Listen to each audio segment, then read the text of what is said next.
Good morning and welcome to today's Cabinet meeting. This is not a public meeting, but a meeting the public can attend. I'm Ros Jones, Mayor of Doncaster, and I'd like to welcome you all to today's meeting.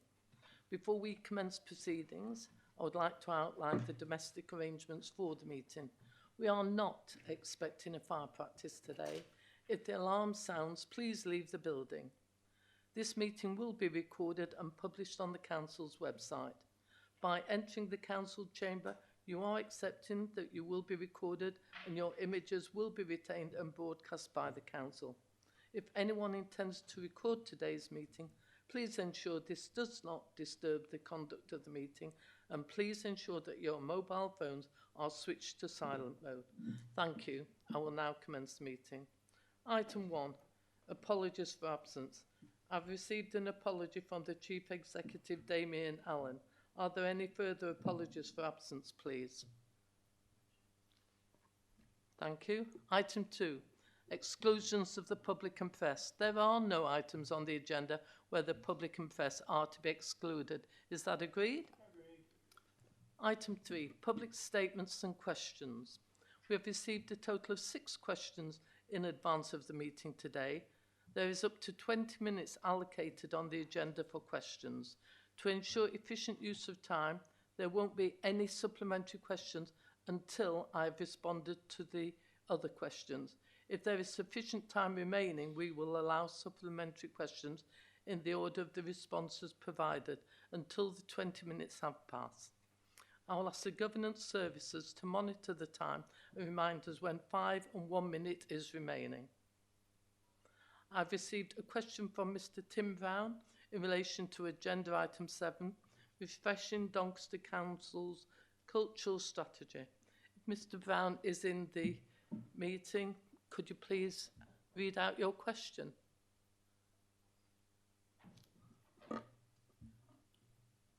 Mr. Brown, would you like to read out your question, please? Have you got the question, please? Would you like me to read out your question, or would you like to read it out? I'm capable of reading out the question. Okay, please read out your question. It's for the recording. Remember, this goes out. I haven't got it to hand. I'm asking for... Oh, sorry, is it in this document? Let me just quickly...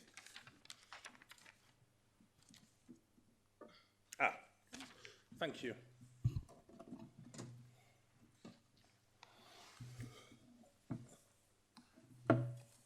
Thank you, Mayor, for providing me with the opportunity to read out this question. Doncaster's cultural strategy speaks of creativity, well-being and opportunity, along with alignment with the borough strategy. Yet there is no visible evidence of meaningful and proportionate engagement with black citizens in shaping it. Under the public sector duty, this is not optional. For each of the 3 key priorities, number 1, creative health, number 2, creative economy, number 3, creative learning. What are the specific race equality key performance indicators, baseline data, and targeted investment commitments? If there are none, how can you justify launching a cultural strategy that fails to address systemic racism and the associated racial disparities for each of the priority areas? Thank you. And thank you for your question, Mr. Brown. Just for avoidance of doubt, the document under discussion at Cabinet today is the culture strategy.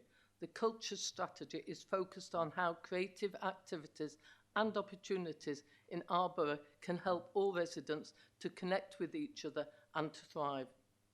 In 2025, we engaged with over 900 Doncaster residents at 129 community events. The people we spoke to represented a cross-section of Doncaster's population, both in terms of where they live and how they are identified. Our inclusive approach is driven in what Doncaster people told us. Here are two quotes from the people who spoke with us that you can see prominently displayed in the Telling Our Story report that describes how we got out and about and who we spoke to. Quote 1. There are lots of different cultures around Doncaster. The newer cultures coming in are more vibrant and exciting. Quote 2. Art can connect and educate people, making them feel better. You want to know what cultures are around you. Culture is history and tradition reflected in daily life. I like to see it inclusive and multicultural. Festivals and traditions mixing different cultures. Whilst developing this strategy, we have strong feedback from Doncaster people about the importance of promoting and supporting multicultural events and activities to strengthen the community bonds and cultural understanding.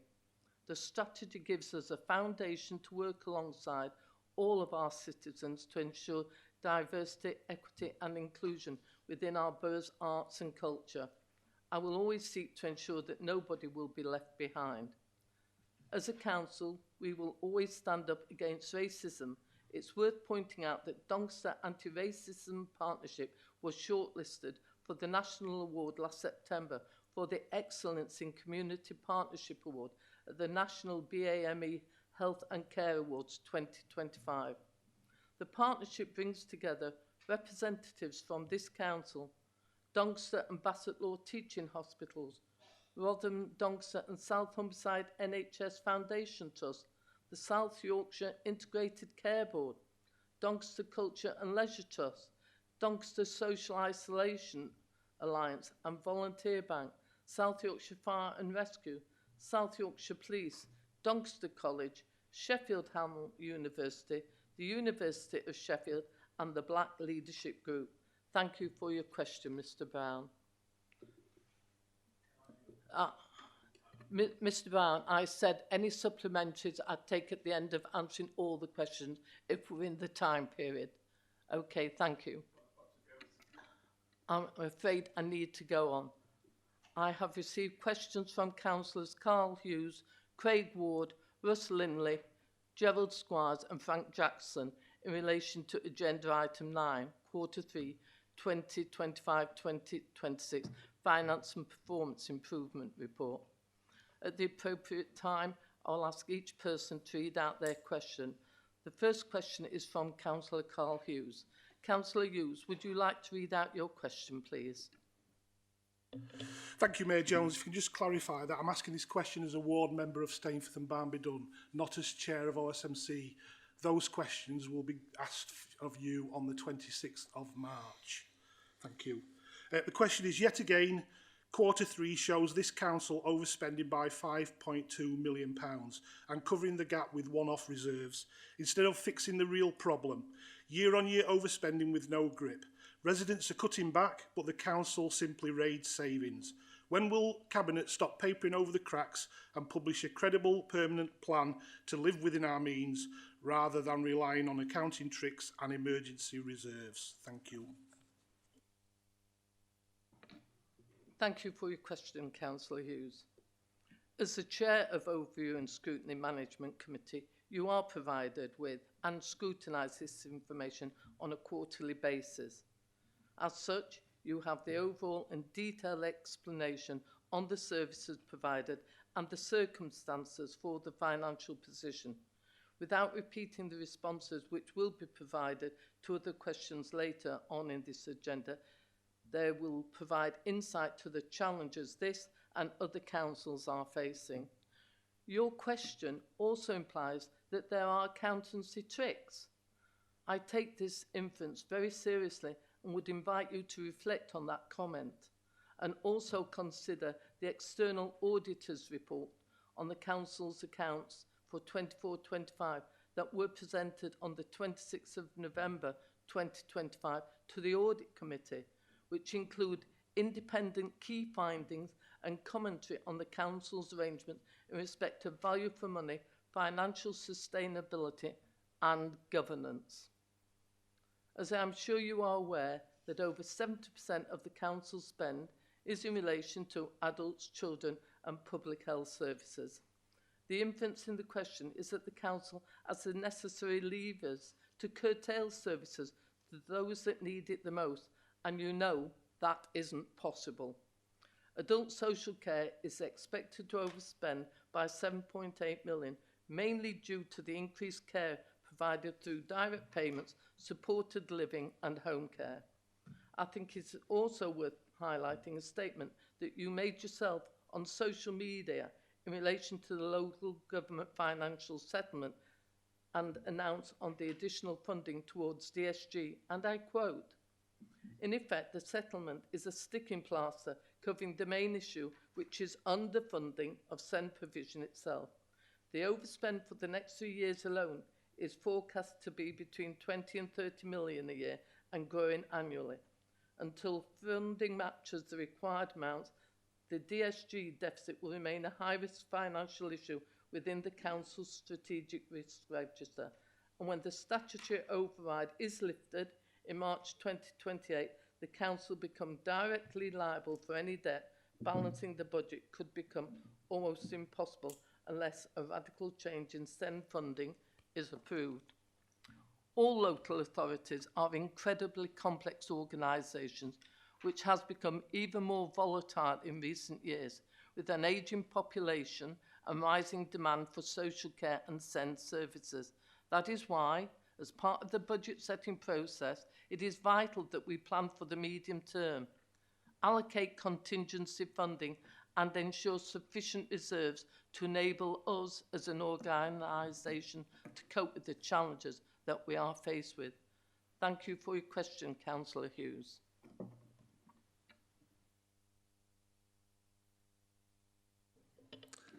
Mayor Jones, does the opportunity for a supplementary count the same for as Mr Brown, if we have a chance at the end? Yes. Thank you. The second question is from Councillor Craig Ward. I cannot see Councillor Craig Ward in the auditorium, the council chamber, and therefore I will read out his question. The adults overspend has spiralled to 9.15 million. Yet again, the NHS is shifting continuing healthcare costs onto the council, and we just accept it.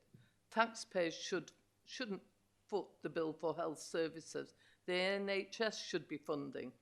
What is Cabinet doing specifically to stop the NHS offloading its responsibilities onto local residents? And why hasn't tougher negotiation or escalation already taken place? I will read out my answer, but this will also be sent to Councillor Craig Ward. Thank you for your question, Councillor Ward. NHS Continuing Healthcare, otherwise known as CHC, is care arranged and fully funded by the NHS for adults who have been assessed as having a primary health need. This means their day-to-day care needs are mainly the result of significant, ongoing and complex health conditions. If someone is eligible for CHC, the NHS pays the full cost of their care. It is free and not means tested. The Integrated Care Board is the only body that can decide whether someone is eligible for CHC. The Council has no legal power to determine eligibility or require the ICB to fund a person. There is significant national concern about CHC. It has been picked up by Baroness Casey, who is leading the National Commission about Adult Social Care. In a widely publicised speech last week, Baroness Casey said, "I find it astonishing some ICBs are paying private sector companies to find ways to cut what they pay out from their CHC budgets. If these companies are successful, they take a cut of the savings they make as profit. I'm not saying everyone in receipt of CHC should be, but I'm left wondering how on earth we got here." Unquote. Although only the ICB can make CHC decisions, the Council still has an important role to play in the process. Our social workers receive mandatory training so that they are able to identify when someone should be considered for CHC funding and able to challenge. when it looks like the ICB have not followed the correct steps to fairly determine this. Our social workers complete the initial CHC checklist and send this into the ICB when they believe someone should go on for the full CHC assessment. They also attend multidisciplinary team meetings called by the ICB when it is accepted the need for CHC assessment. As part of this assessment, the social worker provides evidence about risks, support needs, and daily living. If we believe someone may have a primary health need, we say so clearly. We provide our feedback in writing. If the NHS decision appears to be wrong or inconsistent with the national rules, we formally challenge it. We formally request reconsideration, provide evidence, and escalate to ICB leads as necessary. There are clear processes locally and set nationally for when we disagree with an ICB decision in relation to CHC. These escalate as necessary from local resolution meetings. Disagreement continues and then to the independent review panel run by the NHS England if the issue cannot be resolved locally.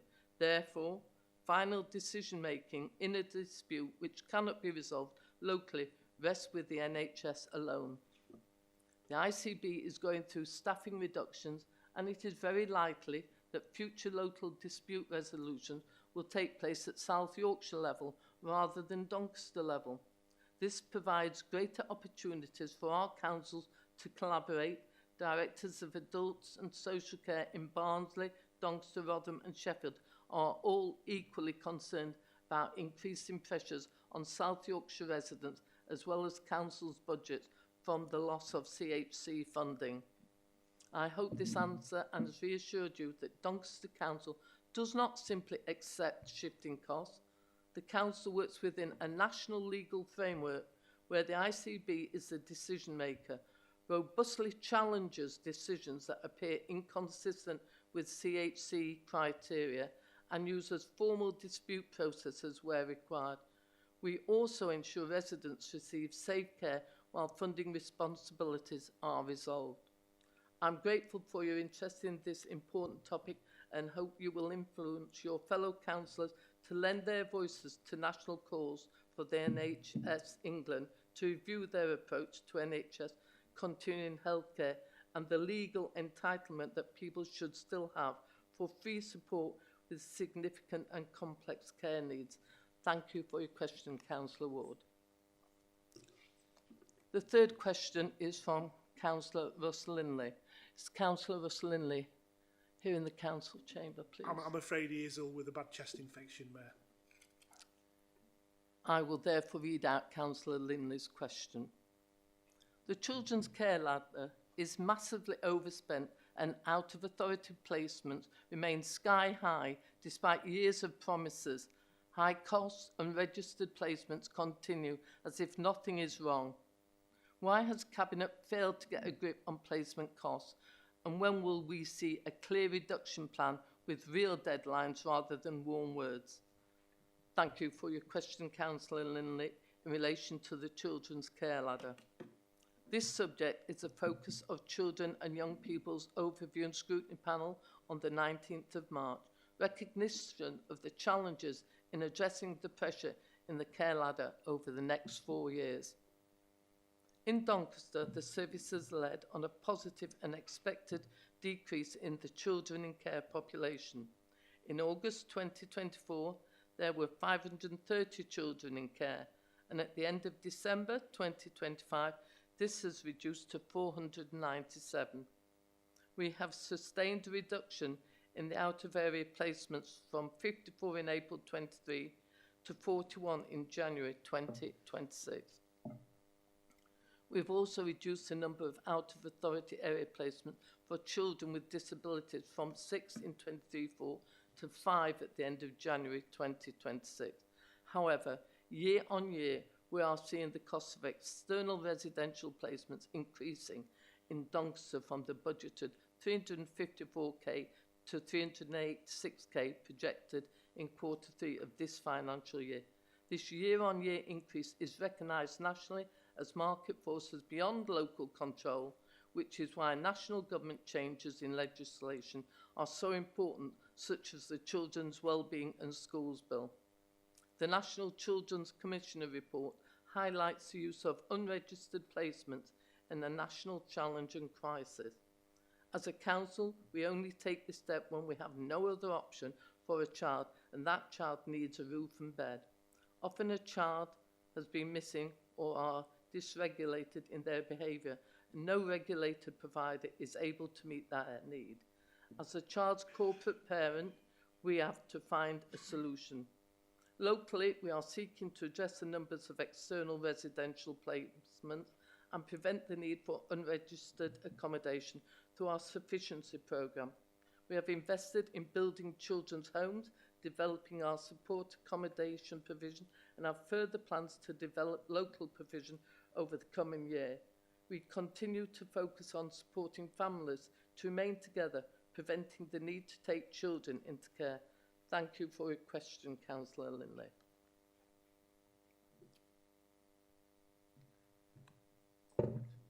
The fourth question is from Councillor Gerald Squire.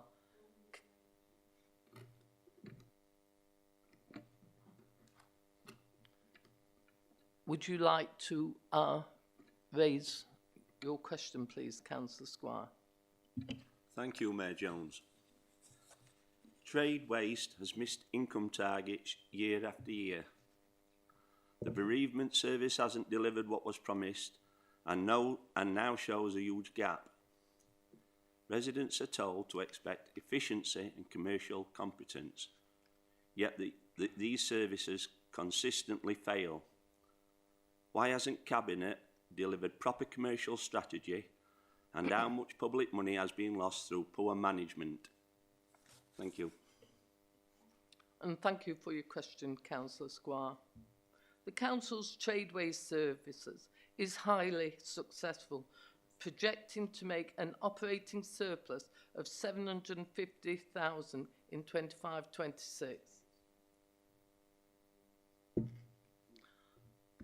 20 minutes is up, and therefore I will use my prerogative and just read the answers to the other questions that's come. This is against the background of increased operating costs, increased disposal costs, and regulatory changes, including the simpler recycling legislation. Additionally, over recent years, the trade waste market has become far more competitive, with other providers eating into the Council's previous local market share. Given recent changes to the trading and regulatory environment, the income target for the commercial waste service is significantly out of date, being set at a time when the service was operating in a very different market and has the monopoly of local customers, prior to the expansion of multiple private competitors in the Doncaster area. Unlike the Council, commercial competitors have large-scale teams excuse me, and can provide attractive incentives to secure new businesses. For example, offering recycling services free of charge, which as a financially unsustainable model, the Council is unable to match. We are also seeing increased patterns of larger contracts being put out to tender as part of national contract awards. For example, supermarkets, retailers, fast food franchises, and school academies. The increasingly competitive commercial market has therefore impacted on customer retention, which the Council are often unable to offer the same sort of flexible business terms as commercial competitors. Despite the challenging trading environment, the services continue to generate a significant operating services, which in the context of a Council in-house service puts this Council in an enviable position compared to many other local authorities. However, in order to maximise business income, there are a number of operational and commercial changes afoot that are designed to modernise the offer, improve efficiency, and ensure the service remains competitive in a challenging environment. This includes reviewing prices, strengthening our customer-facing processes, and focusing on a revised commercial strategy that reflect the new and challenging market conditions. In relation to bereavement services, the primary issue is that the income target for the crematorium is in need of updating. It was set at a time when the service was operating in a very different market before the opening of a new crematorium in Doncaster, before the wider reduction in trade and falling mortality rates, and before the broader transformation, bereavement services driven by personalisation, sustainability and affordability. Traditional formal funerals are increasingly being replaced by direct, no-service cremations and more eco-friendly options. It is worth highlighting that councils across the country are facing the exact same challenges. The new crematorium opening has inevitably changed local demand pressures, and the reduction in external trade work has affected income levels. These are structural changes in the market, not failures of operational management. Cabinet has already recognised this shift, and work is underway to reset the service's financial framework so that it reflects the real commercial landscape rather than historic assumptions. Alongside this, the service is preparing for a series of operational and commercial changes designed to modernise the offer, improve efficiency and ensure we remain competitive. This includes reviewing pricing, strengthening our customer-facing processes and developing a more resilient commercial strategy that reflects the new market conditions. In my budget proposals, which I presented to full council at the end of February, I presented updated and realistic income targets that reflected the challenging and competitive commercial market for trade waste and the bereavement services. This was refused by you and your colleagues, meaning that this will continue to be a challenge for the next financial year. Thank you for your question, Councillor Squire. And the final question is from Councillor Frank Jackson. Councillor Jackson, would you like to read out your question, please? Thank you, Mayor Jones. The capital programme has slipped again, with nearly 200 million supposedly being delivered, yet dozens of schemes still stuck in planning and are delayed. Communities are promised regeneration, transport upgrades and environmental improvements that simply don't materialise. Why are Cabinet repeatedly over-promising and under-delivering, and will you now publish realistic timelines rather than fantasy ones? Thank you, Mayor. And thank you for your question, Councillor Jackson. As I am sure you are aware, the capital programme is a 4-year plan and should be monitored in this context. I would say that it is misrepresentation to say that they don't materialise. I would invite you to be more specific about which specific scheme you are relating to.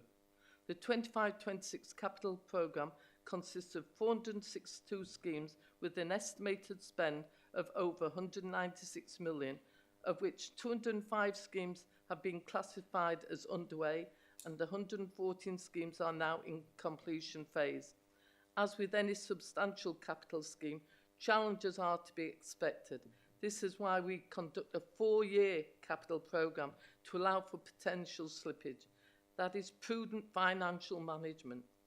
Officers can provide detailed explanations for any specific scheme that you may be interested in as part of the Overview and Scrutiny Management Committee review, and I know that you will be considering these carefully. The schemes showing the largest slippage this quarter are as follows. Mexborough Levelling Up Fund Public Open Space Scheme has been reprofiled due to delays in the scheme commencing. The Fleet Replacement Scheme has slipped as an order of 34 vans will not be delivered until after April 2026, so they will be accounted for in 26-27 financial year. Mexborough Sustainable Transport Scheme has been delayed due to the need to amend the business case, which has meant a delay in getting the scheme on site. These works are expected to commence in the next couple of weeks. Scorthorpe Flood Scheme has been delayed due to the discovery of gas, electric and water assets at shallow depths in areas originally planned for the installation of sustainable drainage system features. These assets were found to be significantly shallower than anticipated, making the proposed installation unfeasible. As a result, there has been modifications to the design sourcing of alternative locations and completing critical processes such as hydraulic design, flood risk assessments and feasibility reviews. Thank you for your questions, Councillor Jackson. I now move on, as we've gone through and way over the time, I now move on to item 4. Thank you. Item 4, declarations of interest. Are there any declarations of interest, please? Thank you, Mayor. I've got a declaration for item 10 because I'm a director of one of the members of the board of St Ledger Homes.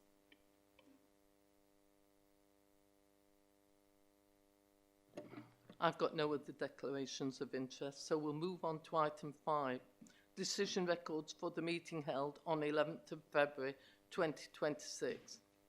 These have been circulated previously and are for noting only. Agreed? Agreed. Item 6.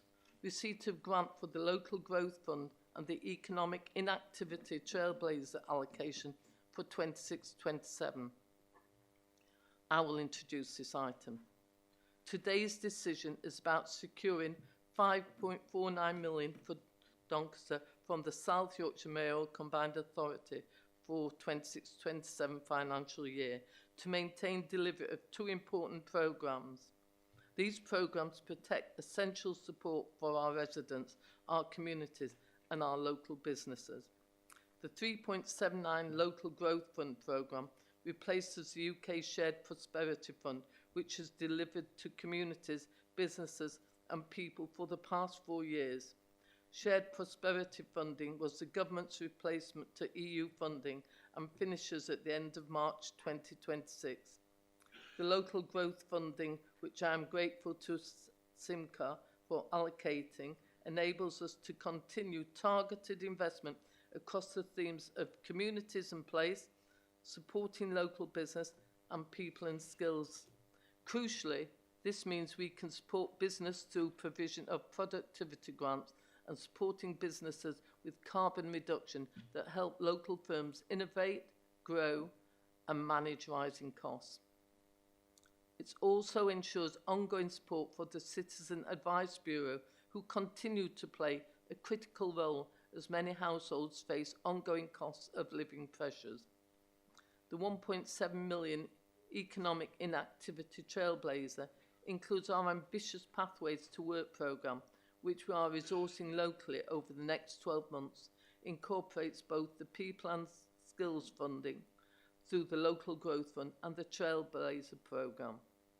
The Trailblazer programme strengthens support available to residents who are economically inactive, helping residents to understand their options and access what is right for them, whether this is around health, well-being, skills, employability or career progression. It helps more residents move into good, secure work and ensures local employers can access the workforce they need. This long-term commitment demonstrates our determination to tackle economic inactivity head-on and create an inclusive labour market where every resident has the opportunity to progress. I fully support the continued delivery of these programmes and recommend the approval of this report to Cabinet so we can move forward confidently and continue to deliver for the residents and businesses of Doncaster. I will now ask the Cabinet members to indicate by raising their hand if they wish to ask any questions in relation to this. Sue. Thank you, Chair. This is a comment, not a question, but I'm very pleased to support this item because the Local Growth Fund and the Economic Inactivity Trailblazer may sit across the economy and skills agenda, but their impact on children, young people and families is absolutely fundamental. Together, these 2 funding streams bring in over £5.4 million of investment for Doncaster. And what matters most to me is in my portfolio is how directly this investment strengthens family life, builds resilience and opens opportunities for our young people. The Local Growth Fund allows us to continue the neighbourhood-based work that families rely on, community advice, early help, wellbeing programmes and local organisations who support parents through some of their most difficult moments. This funding helps keep children safe, supported and connected by making sure the services they depend upon are rooted in their communities. It also drives forward the people's and skills priority, which is essential for our young people. It means more support for those at risk of becoming NEET, not in education, employment or training, more pathways into training and apprenticeships, and more preparation for the green and digital and creative jobs that are growing across Doncaster. This aligns perfectly with our ambition to make Doncaster a city of learning and opportunity. The continuation of the economic inactivity trailblazer is equally important when parents face long-term barriers to work, whether through health, caring responsibilities or lack of confidence that impacts the whole household.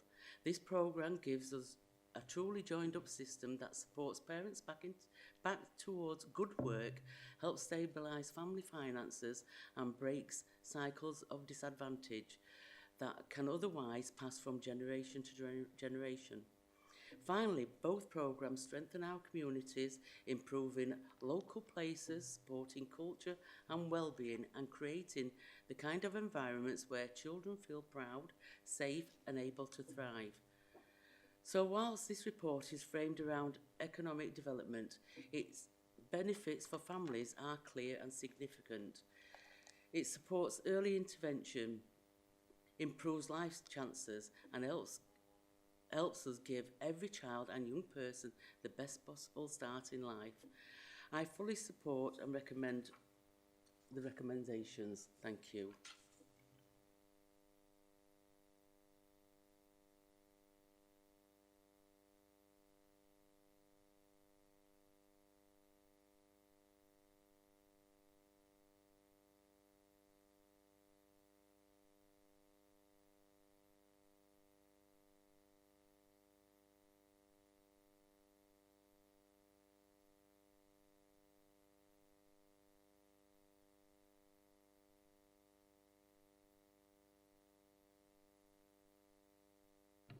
Apologies. We now move on, and therefore I will invite Councillor Nevitt to present the next question, please. Next report, I should say. Thank you, Chair. Doncaster's cultural strategy was launched by the Council in 2021. It's amazing to look back and see what has been achieved since that point. For example, we opened the Daneham Gallery, Library and Museum, a unique hub combining art, history and learning in the city centre, next door. We received $142,000 from Arts Council England's Libraries Improvement Fund to reimagine Mexborough's Children's Library and upgrade facilities. Over £2 million of external investment was attracted to support the groundbreaking Right Up Our Street programme, with 8 major festivals delivered so far that have connected with communities across our city, towns and villages. Our Remake Learning festivals have connected our school communities and attracted generous sponsorship from civic-minded local businesses. And the truly iconic Flying Scotsman returned to Doncaster as part of its centenary celebrations and many other issues. This is just a small sample of what has been done over the last 5 years, and we want to do much more over the next 10 years. This is why we have refreshed Doncaster's culture strategy to take us through to 2035. I often see people complaining on social media with comments such as, "There is no culture in Doncaster," or that we don't celebrate culture and heritage enough.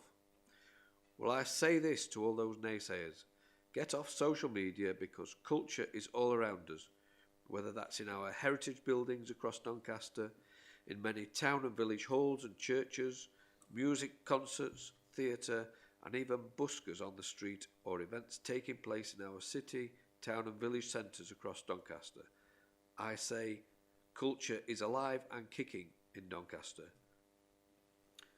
Culture can sound like an elite, exclusive word, so I'm proud about the enormous amount of engagement that has been carried out across Doncaster's many neighbourhoods and communities to put this strategy together. Doncaster people told us they were proud of our rich heritage and wanted events and exhibitions that would help new generations learn about, celebrate and preserve this. But they also wanted us to continue enabling creative opportunities to support a bright future via learning, skills and the growth of our economy. Our plans for Gateway 1 exemplify this, a dynamic centre for creative and digital industries. Our new strategy will drive all of this and also build on our national reputation for creative health, delivering arts and cultural activities that support mental health, build confidence and reduce isolation, like our tuneful chatter and history, health and happiness programmes. Our new culture strategy comes up hot on the heels of our refreshed borough strategy by setting out so clearly what Doncaster stands for from the perspective of our residents, by showcasing what we have already achieved and by highlighting the opportunities to go much further. The strategy provides a foundation both to build on what we already have and to attract higher levels of external investments in a borough that is creating, connecting and thriving. Thank you, Chair. Can I ask again, is there any Cabinet Member? James. Chair, looking through the strategy report, you can see a wide range of things that have made a positive impact on our communities. Supporting our residents to be creative, access culture and enjoy themselves. And that's a mix which also supports their well-being, brings people together and supports our city economy. I've been particularly impressed with the impact of right up our street. They have gone into areas like Highfields, Bentley and Edlington and delivered fantastic community events, bringing exciting new experiences enjoyed by every age group. This approach is inclusive and ensures no area is neglected. The Festival of Light at the Minster was amazing, a truly world-class event here in Doncaster. And the Corn Exchange construction at the beautiful Corn Exchange last summer was described by residents as inspirational and incredible. And there is so much more happening across our creative city, and this strategy builds on that. So of course, Chair, I strongly support the recommendation. Thank you. Sue. Thank you, Chair. I am pleased to support the refreshed cultural strategy for 2025 to 2035. This strategy matters because culture in Doncaster is not an add-on or a luxury. It is a foundation for well-being, learning, inclusion and community strength. Over the last year, the review led by DARTS, the Cultural Partnership and Arts Council England has shown just how important culture is to residents across every age, background and neighbourhood. Between December 2024 and April 2025, we held 939 community conversations across 129 groups and events, ensuring that this refreshed strategy genuinely reflects the voice of our people, children, young people and adults, families and people with additional needs, LGBTQ+ groups, veterans and diverse cultural communities all help shape the priorities before us today. These priorities creative health, creative economy and creative learning and skills are exactly what Doncaster needs for the decade ahead. Creative health means using art and culture to boost well-being, reduce loneliness, improve confidence and support mental health. In places creativity right at the heart of how we help people live happier lives, healthier lives. The economy the creative economy prioritises strengths Doncaster as a place to invest, work and visit, from cultural venues to local festivals, heritage assets, creative industries and visitor economy. Culture is a driver of regeneration and pride in place. And for me, the third priority, creating learning and skills, is especially important. It ensures that children and young people across Doncaster, from early years to adulthood, can access high-quality creative experiences that build confidence, aspiration and skills for the future. This strategy is bigger than a cultural document. It is a commitment to create, connect and thrive. It links directly to our city vision, our neighbourhood work, our wellbeing ambitions and our goals to become a national leader in creative health. It also reflects Doncaster as, at its best, proud, resilient, talented and full of potential. By approving this refreshed strategy, we are backing our communities, our young people, our cultural organisations and our citywide ambition to make Doncaster a place where creativity is part of everyday life. I am pleased to support the recommendations. Thank you. So, colleagues, is there a proposer to agree the recommendations, please? Is there a seconder, please? Therefore, the recommendations are agreed. Thank you. We now move on to item 7, refreshing Doncaster's, item 8, local electric vehicle charging infrastructure. I will introduce this item. It is expected up to 10 million electric vehicles will be on UK roads by 2030, requiring a minimum of 300,000 public charging points nationally. To prepare for this transition and support residents without off-street parking, the local electric vehicle infrastructure programme will match private investment to fund a major expansion of public charging across South Yorkshire. UK electric car sales hit around 473,000 in 2025, capturing about 23.4% of the new car market, with significant growth expected year on year. As of early 2026, there are over 1.8 million fully electric cars on UK roads and over 2 million plug-in hybrids. There are nearly 11,000 registered electric vehicle owners in Doncaster, and by 2030, forecasts suggest ownership will have more than tripled to around 34,000. Many thousands of Doncaster homes do not have access to off-street parking. The scheme will help increase the number of charging points close to those homes, making them available on sustainable residential streets and through local charging hubs. South Yorkshire Mayoral Combined Authority and the 4 South Yorkshire councils are asked to jointly progress a capital scheme worth in excess of £18 million, made up of 8.9 million government funding and at least the same value matched with private investment to deliver over 4,000 electric vehicle charging points across the region, of which we expect to see approximately 1,000 in Doncaster. The approach taken to deliver this scheme brings the following conditions and benefits to Doncaster. The charge point operator will take full responsibility for the management and maintenance of the charge points and be delivered at no cost to the council. A profit margin cap will be applied to allow charging sessions to be more affordable for residents. The government funding will be used by the charge point operator to help deliver more charge points and allow more equitable distribution of their own investment. The charge point operator will be required to apply for permission for all installations of charge points on the public highway.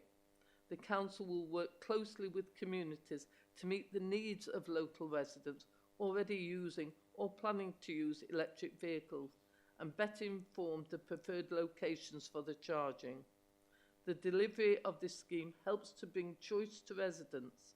This scheme will add infrastructure to that already installed and planned in shopping centres, restaurants, garages, leisure centres and public car parks across Doncaster.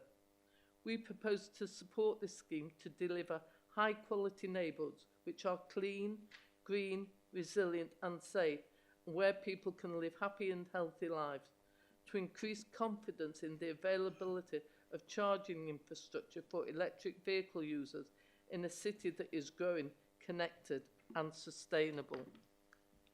I will now ask Cabinet members to indicate by raising their hand if they wish to ask any questions in relation to this. Sue. Thank you, Mayor. I'm pleased to support this item, which sets out our proposal to join the South Yorkshire-wide programme to significantly expand public electric vehicle charging infrastructure across the region. This is an initiative that places Doncaster firmly at the forefront of sustainable transport, and it will directly support our ambition around clean air, climate action, neighbourhood renewal and improved infrastructure for families and businesses. The scale of this investment is substantial. Working with South Yorkshire Mayoral Combined Authority and our neighbouring councils, we will help deliver over 4,000 new public charge points across South Yorkshire, with around 1,000 of these here in Doncaster. This programme combines £8.9 million worth of government funding with at least an equal amount of private investment, ensuring all communities benefit, including those without off-street parking. Under the proposed 15-year concession contract, a single charge point operator will fund, install, own and maintain the network, taking on all commercial risks while we retain control over site approvals, community engagement and ensuring fairness in pricing. This protects the council financially, avoids costly maintenance burdens and ensures that our charging infrastructure is modern, reliable and fit for the future. Importantly, the programme is designed with fairness at its core. A cap on operator profit margins to keep costs reasonable, accessibility standards to ensure disabled residents can charge safely, investment distributed equally across communities, urban and rural and suburban areas. This is about creating neighbourhoods with a cleaner, greener, healthier and ready for the next generation of drivers. In short, this proposal gives Doncaster the infrastructure it needs for the future without placing financial risk on the council. It supports climate goals, boosts economic growth, improves air quality and strengthens the transport system that our residents rely on every day. I fully support the recommendations. Thank you. Are there any other Cabinet members who wish to speak on this? No, I can't see anyone, and therefore, is there a proposal to agree the recommendations as set out? Is there a seconder, please? And therefore, the recommendations are agreed. Thank you. I now move on to item 9, and I will introduce this item. Our Q3 performance shows strong progress across a wide range of services, and it's clear that the work we are doing is making a real difference for residents. Our environmental work continues to deliver real impact with major programmes like neighbourhood woods, orchard planting, wet woodland creation and the route in rail, all adding to Doncaster's growing green network. Home retrofit delivery is ahead of target, improving the comfort and energy efficiency of hundreds of homes, and carbon emissions across our fleet and buildings have fallen by over 13%, exceeding our annual target. Education, health and care plan timeliness have reached its best level in years, and our school capital programmes have been delivered on time and on budget. We're also seeing positive momentum in inward investment, strong smoking quit and substance misuse recovery rates, and continued success in affordable housing delivery, with 129 new homes completed this quarter. Children's services show improvements across key indicators. Early years take-up has risen, and adoption and permanent work remains strong. Alongside this, Project Gigabit is progressing well. Our volunteering programs continue to grow, and customer services remain responsive with faster call handling supported by the new AI golden number system. Alongside this progress, several areas require continued attention. Tree planting levels will be lower this year due to funding changes and a necessary focus on maintenance, and the end of the ECO4 retrofit scheme has reduced grant funding activity ahead of the new warm home scheme. Children missing education referrals also remains high, although improved triage and guidance are already helping reduce unnecessary cases.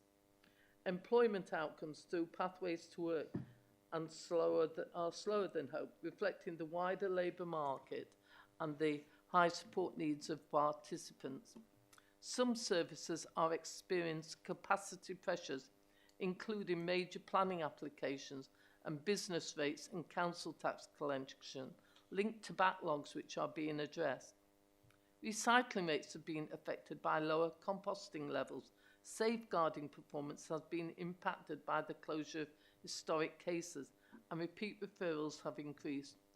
Rough sleeping remains static but includes more returning individuals, which highlights the need for strengthened prevention.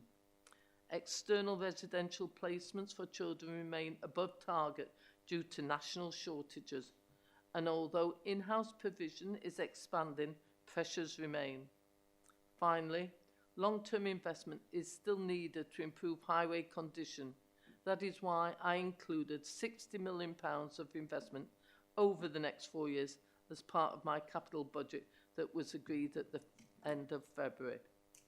The financial position also remains a challenge, and based on current information at Q3, a 5.2 overspend is projected for the year. This position includes various overspends, including shortfalls against income targets, which are being partially offset by one-off contingency budgets. The main overspend is due to increased demand for adult social care. During Q2 and Q3, specific actions have been considered and included in the forecast position, including holding additional vacancies and the use of one-off funding allocated. Actions will continue to progress for the remainder of the year, and a review of our earmarked reserves has identified sufficient reserves to be released to offset and achieve a balanced position at year-end. Most of the in-year financial challenges are ongoing and were considered as part of the budget-setting process for 26-27. However, in light of the current activity levels and agreed budget, it will be necessary to review the underpinning assumptions and projections, especially considering the budget. I therefore invite members to look at what I've already identified. Only balance for a single year is what we've been presented with at the moment, meaning further cuts needed and as additional yet remained undetermined. In addition to the overspend, the dedicated schools grant high needs block is currently expected to deteriorate further in 25-26, and currently an 80 million in-year deficit is projected, although this reflects the national picture with the Local Government Association forecasting a 5 billion deficit by the end of 25-26. We are continuing to manage expenditure closely to limit Doncaster's deficit. As a result, the deficit has reduced by more than £1 million since Q2. The government have recently announced that they will fund 90% of the deficit of the end of the financial year, and this news is welcomed. This relieves the financial risk exposure being carried by the Council when the statutory override is expected to end in March 2028. The recent Schools White Paper outlines further measures to be introduced which should impact on deficits. Alongside this, government has committed to provide an appropriate and proportionate approach for the deficits after 25-26. I will now ask Cabinet members to indicate by raising their hand if they wish to ask any questions or make statements in relation to this item. Thank you.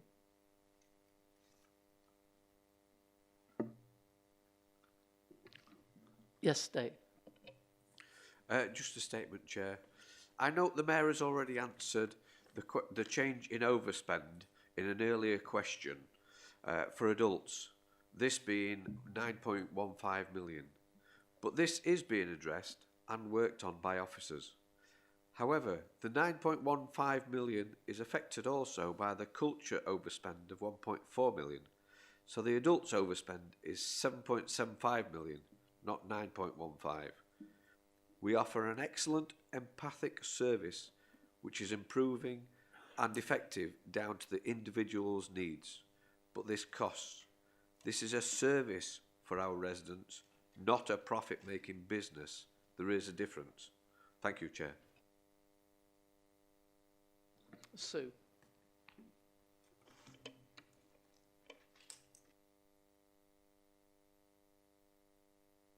Thank you, Chair. I want to focus on what Q3 performance and financial position means for children, young people and families, because this is where the impact of our decisions is felt directly. This report makes one thing clear. Despite national pressures, Doncaster continues to make real progress for children. We have seen improvements across key areas, including education, health and care plan timeliness, where performance has reached its highest level in years.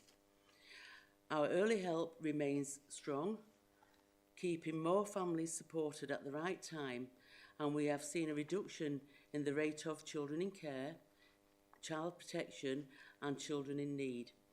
That reflects the strength of our Doncaster family model and our commitment to prevention and partnership. Through Remake Learning, our family hubs, targeted youth work and community-based early intervention, we're building the kind of support system that supports families before problems escalate. The progress on creative learning, skill development and the wider You Can learning offer shows that even in a challenging climate, we are still expanding opportunities for our young people. However, the financial section of this report is also a reminder that the pressures we face, particularly around children's social care and SEND, where demand and complexity continues to grow. The projected overspend in external places, the cost of meeting complex need, the national pressures in the high needs block are all challenges that councils across the country are expecting. But I want to be clear, we will continue to prioritise the safety, well-being and aspirations of our children, even within these constraints. Our response is not to step back, but to act. We are strengthening in-house provision to reduce reliance on expensive out-of-area placement. We are improving pathways into family-based care and permanence. And we are supporting families earlier, reducing the need for statutory intervention. And we are investing in skills, youth service and prevention, because that is how we change long-term outcomes.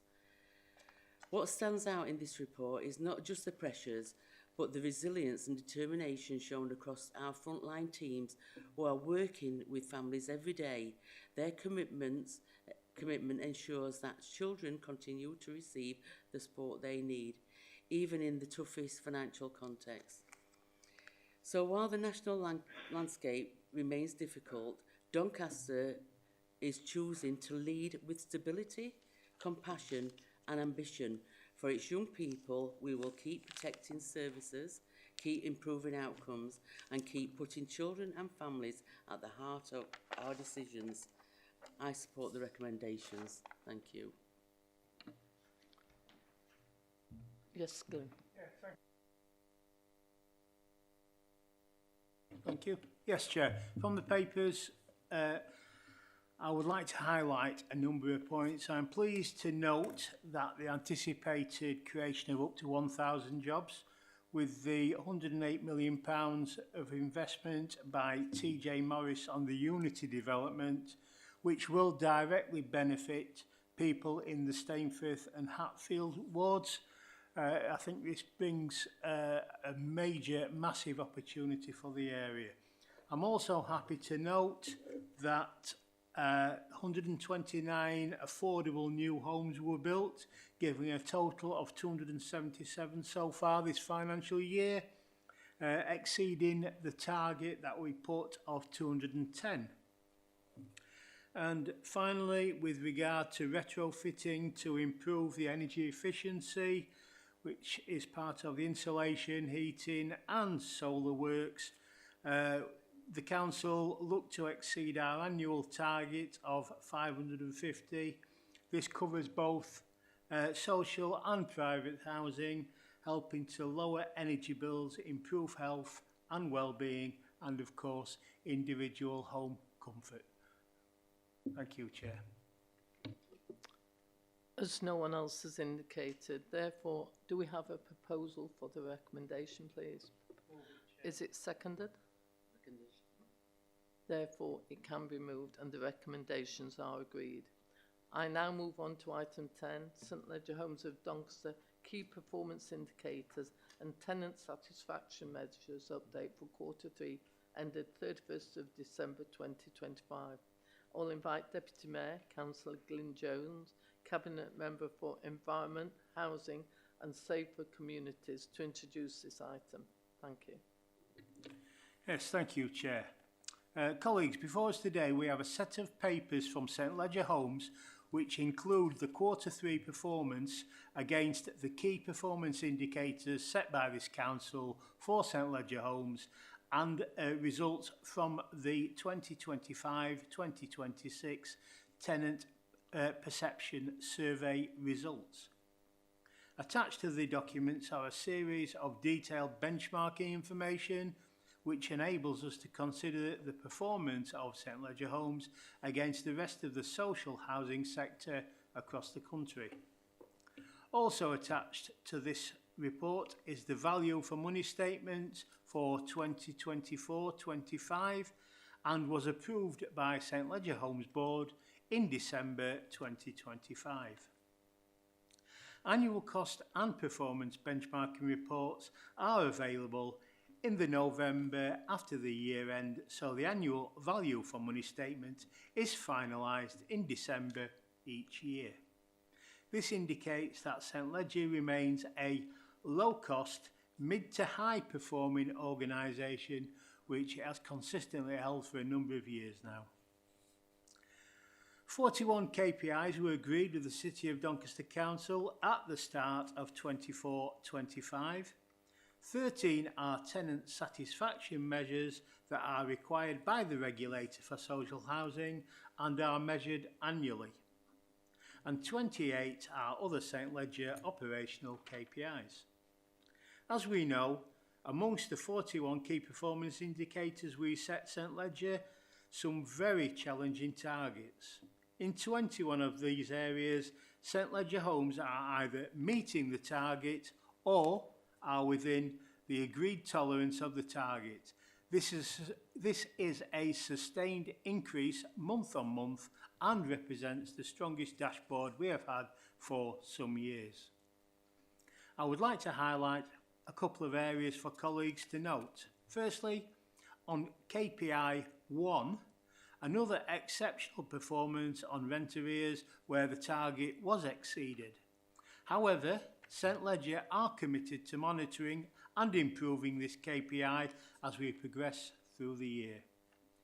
In relation to KPI 6, complaints continue to be challenging. The sector is seeing the increased levels of complaints across the country. The highest number of complaints received continues to be about the time taken to complete repairs. This is seeing improvements. However, complaints are not coming down. This is demonstrated in KPI 10A with emergency repairs within tolerance. Further work is planned by St Ledger Homes to further improve the diary conditions. This will improve earlier appointments for customers. All compliance KPIs are in green apart from the electrical installation condition report, as the programme has not yet completed. There are around 70 properties still to get access to, and the teams are working to get the remaining programme completed for the year end. On KPI 22, at the end of Q3, 89.2% of properties met the decent home standard. The main contributing factor to current non-decency levels is due to major components that are in poor condition. This is mainly chimneys and roofs. While significant investment is planned through the Council's capital programme during the remainder of 25-26 and 26-27, current planned investment levels will require further analysis as the stock requires further investment. With that, Chair, I propose this paper to Cabinet. Thank you. Anyone with comments? James. Chair, just to say I agree with Deputy Mayor Jones' remarks that we can clearly see welcome progress in this report. The peer group and national dashboard clearly places St Ledger Homes as a good performer and low-cost provider. That supports much needed affordable rents and a continued improvement in decent housing. Thank you, Chair. Yeah. I'd just like to say we're seeing improvement year on year, although we are actually expanding our KPIs and also making the targets extremely hard for people to. And I will reiterate what has just been said by Councillor Church, and that is a national VFM dashboard 24-25, which is an average of around 150 providers. St Ledger Homes is actually quantified as good performance and low cost, and that's what we always endeavour to achieve so that we deliver for the people in our social housing. With that, colleagues, can I ask, can someone actually put forward the recommendations as a proposer? Have we got a seconder? Seconder. Therefore, the recommendations are agreed. That actually concludes the items of business on the agenda today. I'd like to thank everyone for their attendance and input, and I will now close the meeting. Thank you.